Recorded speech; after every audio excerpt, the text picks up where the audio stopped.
শুভ দুপুর বন্ধুরা, বাজে প্রায় 12টা। তো এসে গেছে কিন্তু তোমাদের কাছে আজকে রান্নার কি কি জোগাড় করেছি। আজকে তো রোববার, প্রথমে বলে দিলাম। তো আজকে রোববার মানে একটু ভালো মন্দ খাওয়া দাওয়া, তাই তো।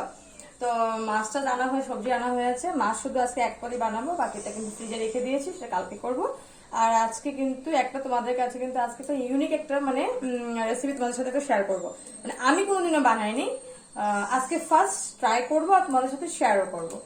তো আজকে তো গরম পড়েছে অনেকটা বেশি, তো ভাবলাম কি বানাই। তারপর বাজারে যখন গেলাম তখন আমার চোখ পড়লো এটার দিকে। দেখি,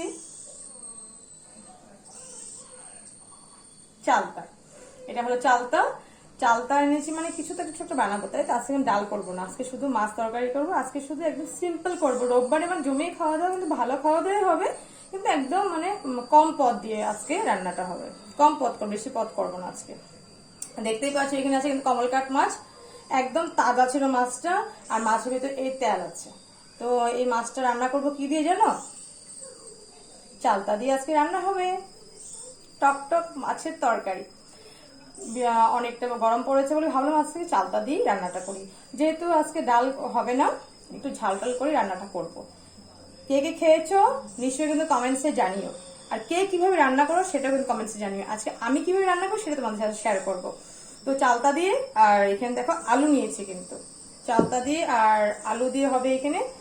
আলু নিয়েছি, যে এই আলুটা দিয়ে হবে কিন্তু মাছের ঝোল।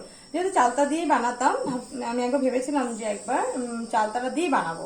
তো ভাবলাম আমার ছেলের যেহেতু ডাল নেই, ডাল আজকে করবো না, তো চালতার সাথে জন্য আমি দুটো আলু দিয়েছি। দুটো আলু দিয়ে চালতার সাথে দিয়ে কিন্তু মাছটা আজকে রান্না করবো।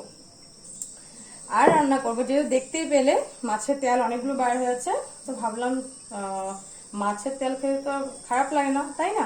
তো ভাবলাম একটু করে একটা পেঁয়াজ দিয়ে, ছোট একটু করে বেগুন দিয়ে কিন্তু করে নেবো আজকে কিন্তু মাছের তেলটা। মাছের তেলটাও কিন্তু আমি রান্না করি না, কারণ কেউ কেউ খেতে চায় না বলে রান্নাটা করি না।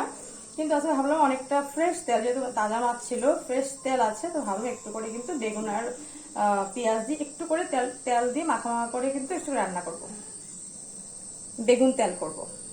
আর ভাজির মধ্যে বেশি কিছু করব না। ভাজির মধ্যে দেখো আমি কিন্তু কিভাবে কেটেছি, দেখো পটলটা।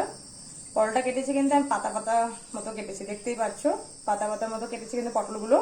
দুটো পটলই করেছি, যেহেতু মেয়ে খাবে না, তো ছেলে খাবে, এই জন্য কিন্তু করেছি নিচে পাতা পাতা মতো কেটে নিয়েছি কিন্তু পটল। আর আজকে কিন্তু লম্বা লম্বা টাইপেরই কিন্তু করেছি, দেখো ভাত করা লাগলো পাতলা পাতলা করে ভেজেছি। আজকে চাকচাক করে গোল গোল করিনি, আজকে এমন লম্বা লম্বা করে ভেজেছি। তো আজকে রান্না হবে এটার ভাজি, ভাত কলা ভাজি, আর হলো পটল ভাজি। রান্না হবে আজকে মাছের তেল বেগুন দিয়ে। আর হয়ে যাবে কিন্তু সবচেয়ে আজকে স্পেশাল ডিশটা হলো চালতা দিয়ে আলু দিয়ে হয়ে যাবে টক ঝোল বড়া মাছের। তো কিভাবে রান্না করিস নিশ্চয়ই তোমাদের সাথে শেয়ার করবো, সঙ্গে থাকবে কিন্তু।